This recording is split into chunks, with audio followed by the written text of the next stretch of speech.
Hello my dear students, आज हम पढ़ेंगे सीजी बोर्ड सिलेबस का चैप्टर नंबर 3 मैथमेटिक्स का। तो चलिए स्टार्ट करते हैं।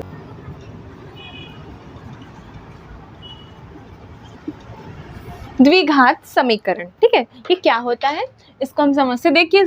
तो चलिए समझते हैं द्विघात समीकरण क्या होता है। एक चर का द्विघात समीकरण है, तो एक चर का जो द्विघात समीकरण है ना, उसका हम यहाँ पे मानक रूप देखेंगे। सबसे पहले जो मानक रूप होता है ना, स्टैंडर्ड फॉर्म ये है x square plus b x plus equal to 0। ठीक है, आप यहाँ देख सकते हैं कि यहाँ पर एक्स क्या है, आपका एक्स जो है आपका क्या है, चर है, इसकी वैल्यू चेंज हो सकती है। एक ही वेरिएबल दिख रहा है ना, यहाँ पे भी एक्स है, यहाँ पे भी एक्स है, वाई तो कहीं नहीं है, मतलब दो चर नहीं होते। कौन से एक ही चर है, मतलब पूरे समीकरण में आपको एक ही चर दिखेगा। ठीक है, तो एक्स आपका चर है, ए बी सी क्या है, यहाँ पे अचर है, कांस्टेंट है, इसकी वैल्यू कुछ भी हो सकती है, आपको फिक्स वैल्यू दी होगी संख्याओं में। तो ए बी सी क्या होगी आपकी पता है, वास्तविक संख्याएं होंगी, वास्तविक संख्याएं बोलते हैं इनको। ठीक है, इस तरह से कुछ भी नंबर्स हो सकते हैं। वास्तविक संख्या में क्या होता है कि आपका प्लस माइनस जीरो, परिमेय संख्या, अपरिमेय संख्या, मतलब रूट वाले नंबर, सारे नंबर आते हैं। तो ये कुछ भी हो सकता है, इससे कोई दिक्कत नहीं है। बट एक्स की जो घात है वो 2 होनी चाहिए, एक एक्स की घात तो 2 होनी चाहिए। अधिकतम घात इस पूरे समीकरण की कितनी होनी चाहिए, 2। तो रूल बोलता है कि ए नॉट इक्वल टू 0, मतलब ए की जगह 0 नहीं आना चाहिए, क्योंकि 0 आ गया ना तो क्या हो जाएगा कि यहाँ पर जो घात 2 है वो हो जाएगी 0। आपका यहाँ पर 0 आ गया तो ये पूरा टर्म से 0 हो जाएगा, तो आपको इस समीकरण में 2 घात तो मिलेगी ही नहीं, तो ये इसलिए फिर द्विघात समीकरण कहलाएगा भी नहीं। तो a not equal to 0, but b और c 0 हो सकता है, इसमें हमको कोई दिक्कत नहीं है। अगर x के टर्म्स नहीं भी हुए तो भी वो समीकरण द्विघात समीकरण कहलाएगा। फॉर्मेट तो ये है, लेकिन यहाँ पर 0 और 0 हम ले सकते, कोई दिक्कत नहीं है उसमें, बस आपका स्क्वायर फॉर्मेट होना चाहिए। ठीक है, तो ये होता है द्विघात समीकरण, जिसका हमने स्टैंडर्ड फॉर्म यहाँ पे समझा। ये इसका स्टैंडर्ड फॉर्म है, मानक समीकरण बोलते हैं इसको। ठीक है, अब आगे बढ़ते हैं। इस चैप्टर में आपको एक वर्ड मिलेगा मूल। मूल क्या होता है, मूल जो है ना वो एक्स की वैल्यू को बोलते हैं। किसकी वैल्यू को, एक्स की वैल्यू को। चूंकि ये समीकरण द्विघात समीकरण, यहाँ पे आपको एक्स की 2 वैल्यूज मिलेंगी, एक नहीं, कितनी वैल्यू मिलेंगी, 2 मिलेंगी। जैसे इससे पहले रैखिक समीकरण था इस फॉर्मेट का, तो उसमें क्या होता था, एक्स और वाई की एक एक वैल्यू मिलती थी, बट यहाँ पर आपको x की 2 वैल्यू मिलेगी। ठीक है, स्क्वायर फॉर्मेट में है। तो यहाँ पे हम मूल निकालेंगे। इस चैप्टर में ना 3 विधियां हैं मूल निकालने की, x की वैल्यू फाइंड करने की। पहली विधि आपकी है आपका गुणनखंड विधि, दूसरी है आपकी पूर्ण वर्ग विधि, और तीसरी आपको श्रीधराचार्य सूत्र विधि। तो वो हम आगे पढ़ेंगे, लेकिन हमको मूल कितने मिलते हैं, 2 मिलते हैं, तो उसको अल्फा और बीटा बोलते हैं। ठीक है, 2 एक्स की ही वैल्यू है, तो मूल को अल्फा और बीटा से डिनोट किया जाता है, तो वो भी हम सीखेंगे। तो आप सबसे पहले ध्यान रखना कि कोई भी समीकरण द्विघात समीकरण कहलाएगा एक चर वाला यदि a नॉट इक्वल टू 0 हो। ये संख्याएं 0 हो सकती हैं, दशमलव में हो सकती है, बटे बटे सब हो सकती है, लेकिन इसके घात में कभी भी भिन्न संख्या ये सब नहीं होनी चाहिए। इसकी जो घात है वो पूर्ण संख्या होनी चाहिए। ठीक है, तो इसलिए इसको आपको ध्यान रखना है कि यहाँ पर बटे बटे ना आए घात में, मतलब एक्स रूट में ना हो पूरे समीकरण में, ये ध्यान रखना है ना। तो इस तरह से हम लोग समीकरण को पहचानेंगे। तो जो आपकी प्रश्नावली 1 है ना, वो उसी पे बेस्ड है कि आपको पहचानना है कि द्विघात समीकरण है कि नहीं है। अगर नहीं होगा, नहीं दिखेगा, तो उसको हम लोग बनाएंगे। ठीक है, तो कैसे बनाएंगे उसको हम देखते हैं। चलिए स्टार्ट करते हैं आगे, है ना। तो जो बातें उपयोगी थी इस प्रश्नावली 1 को समझने में, मैंने आप लोगों को बता दी। तो अब प्रश्नावली 1 में स्टार्ट करती हूँ। क्वेश्चन है, निम्नलिखित में से वर्ग समीकरण चुनिए। ठीक है, आपको सबसे पहला नंबर क्वेश्चन दिया है, x square plus 3x minus का 2 है। तो ये पूछ रहा है क्या ये वर्ग समीकरण है कि नहीं है। ठीक है, चुनिए बोला मतलब है कि नहीं, तो आपको आंसर देना, ये तो है तो कारण क्या, क्योंकि यहाँ पर सब घात प्रेजेंट है। ठीक है, तो आपका ये वर्ग समीकरण है।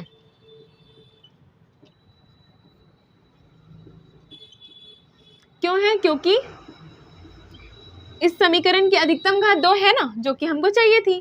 ठीक है, क्योंकि इस समीकरण की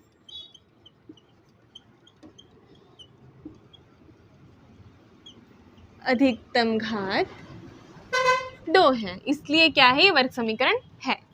सेकेंड नंबर क्वेश्चन है जिसमें लिखा है x square plus 1/x is equal to 1।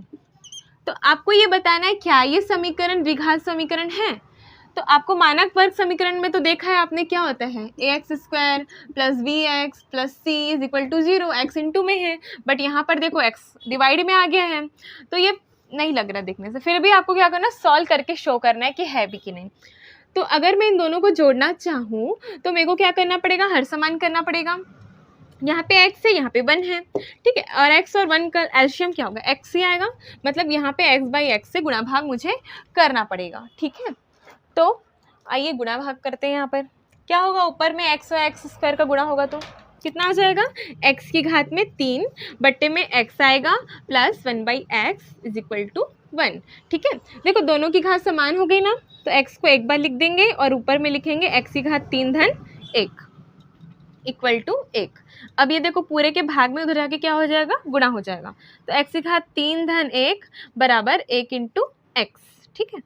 तो ये हो जाएगा आपका x की घात 3 धन 1 और ये प्लस 1 इंटू एक्स, एक्स होगा, इस पक्ष में लाएंगे तो माइनस एक्स हो जाएगा।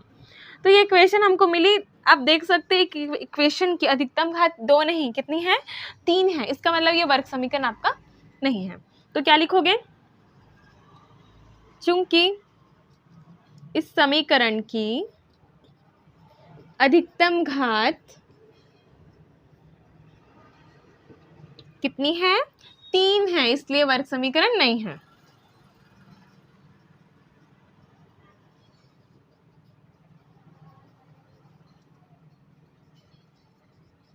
Is it clear to you. अब आगे मूव करते हैं क्वेश्चन नंबर 3 की ओर, ठीक है। आपको ऐसे सॉल्व करके भी देखना है ना, अगर सामने से समझ नहीं आ रहा है कि है कि नहीं तो सॉल्व करना पड़ेगा, ठीक है। ये आपका क्वेश्चन है तो देख के ही समझ में आ रहा है तो है, क्यों, क्योंकि अधिकतम घात 2 है, आपका संख्याएं भी वास्तविक संख्याएं हैं, आपकी इसमें भी घात में 1 भी है, सब मिल गया आपको। तो क्या प्रॉब्लम है, यहाँ पर आपको सीधे यही वाली बात लिखनी है, चूंकि इसकी अधिकतम घात 2 है तो आपको, है ना, ये आपका क्या है, वर्ग समीकरण है। आप उसको रीजन को लिख लेना।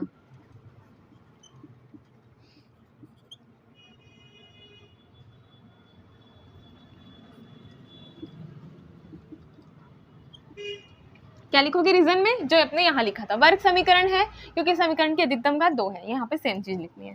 क्वेश्चन नंबर 4 हम देखते हैं, x square minus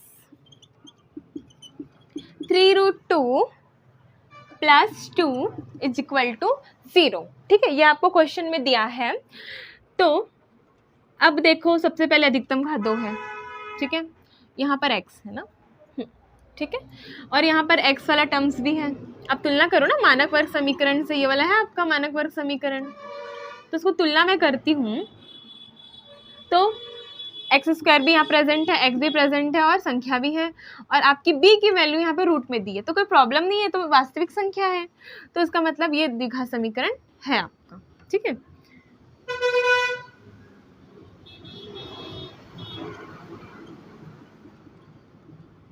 reason same होगा, x की अधिकतम घात 2 है, ठीक है, इससे कोई मतलब नहीं है ना आपका, ये वास्तविक संख्या में आता है, ठीक है, ऐसा नहीं कि रूट देख के आप बोलो कि नहीं है। क्वेश्चन नंबर 5, इसमें आपका दिया है x minus 2 by x is equal to minus x, इस तरह का टर्म्स दिया है। इसको सॉल्व करके देखते हैं हम। देखो अब यहाँ पे लसा लेना है, मतलब यहाँ पे x और x का मल्टीप्लाई करना पड़ेगा, यहाँ पे मुझे x लाना है, यहाँ पर भी लाना है ना x, इसलिए तो मैंने मल्टीप्लाई किया तो मुझे मिल गया कुछ इस तरह चीज़ें मिली।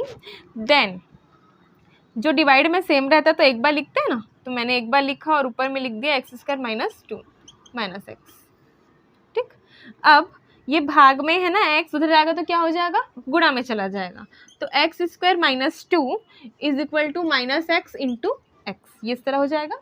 Then x square minus 2 is equal to minus plus minus होता है और x का मल्टीप्लाई हो जाएगा तो एक्स स्क्वायर आ जाएगा, माइनस एक्स स्क्वायर को मैं इस पक्ष में लाऊंगी तो हो जाएगा plus x square minus 2 is equal to 0, 1 1 2, यहाँ पे देखो समान है ना, तो ये आपस में जुड़ जाएंगे, ठीक है। तो ये एक और एक कितना हो जाएगा, 2x square minus 2 is equal to 0। आप देख सकते हैं यहाँ पे a 0 नहीं है, यहाँ पे ये मानक वर्ग समीकरण से तुलना अगर आप करोगे तो आपको इससे तुलना करते हैं हम, तो हमको पता चल रहा है ना कि ax स्क्वायर है b की वैल्यू यहाँ पे 0 है क्योंकि यहाँ पे x का फॉर्म आपको टर्म्स नहीं है, मतलब b की वैल्यू 0 और हमको कोई प्रॉब्लम नहीं अगर b 0 हो, a 0 नहीं होना चाहिए। तो क्या लिखोगे, यह द्विघात समीकरण है। रीजन सेम, क्या रीजन है, क्योंकि चर की अधिकतम घात आपको 2 मिल चुकी है, तो ये भी क्या होगा, आपका द्विघात समीकरण होगा। देन आगे बढ़ते हैं, नंबर 6 जो इस तरह है, √5 x square minus 3x plus 1/2 is equal to 0, है ना। तो देखते हैं, अब देखिए इसको, अब देखो सारी चीज़ें तो है, देखिए इसको, अब देखो सारी चीज़ें तो है, यहाँ पर एक्स स्क्वायर चाहिए था, एक्स स्क्वायर है, यहाँ पे एक्स का फॉर्मेट है और यहाँ पे संख्या में भिन्न हो सकता है, मैंने पहले ही बताया, संख्या रूट हो सकती है, मैंने पहले ही बता दिया। तो सारी चीज़ें हैं, तो आपको सिर्फ ये लिखना है, यह द्विघात समीकरण है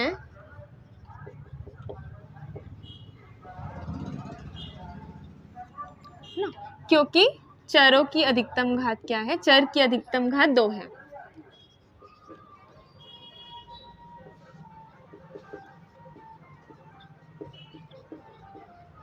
ठीक है, x square minus 10x equal to 0, इसका भी फॉर्मेट आप देख सकते हैं, ax square plus bx plus c से अगर आप तुलना करोगे तो ये तो फॉर्मेट है, ये मिल गया। यहाँ पे a की वैल्यू 1 है, यहाँ पे b की वैल्यू 10 है, देन c नहीं, यहाँ पे तो c की वैल्यू 0 ले सकते हैं ना, तो इसलिए क्या है, द्विघात समीकरण है। यह द्विघात समीकरण है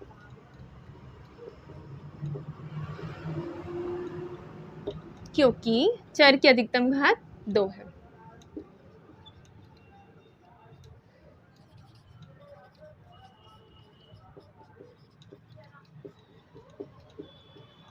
then question number 8 plus y is equal to 10, क्या द्विघात समीकरण है, द्विघात क्या, ये तो 2 चरों वाला है ना, तो यहाँ पर आपको क्या रीजन लिखना पड़ेगा, यह द्विघात समीकरण नहीं है, 2 घात तो नहीं है, साथ साथ में 2 चर वाला भी है, तो वो रीजन लिखेंगे हम, यह द्विघात समीकरण नहीं है क्योंकि यहाँ पे 2 चर उपस्थित हैं,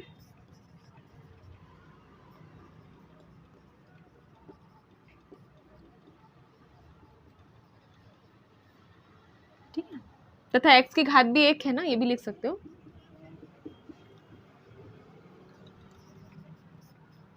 एक है ना, वो भी 2 होनी थी।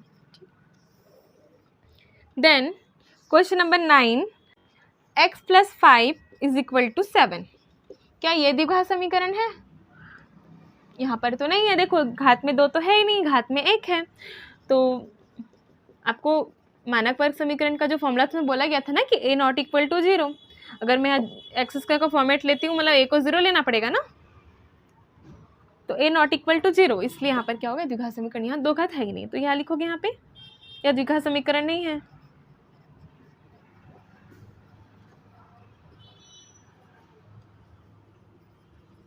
क्योंकि यहाँ x की घात कितनी है, 1 है आपकी, 2 नहीं है, तो नहीं होगा द्विघात।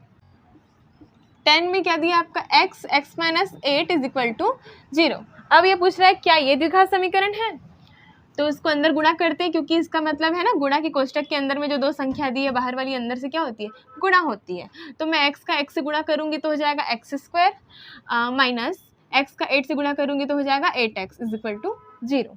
ठीक है, अब हमको ये मिल गया ना, इस फॉर्मेट से देख लो, यहाँ पे ये टर्म्स है, ये टर्म्स प्रेजेंट है, बट c प्रेजेंट नहीं है, c की वैल्यू 0 ले सकते हैं ना, तो यहाँ पे क्या लिखोगे, यह द्विघात समीकरण है क्योंकि चर की अधिकतम घात कितनी है,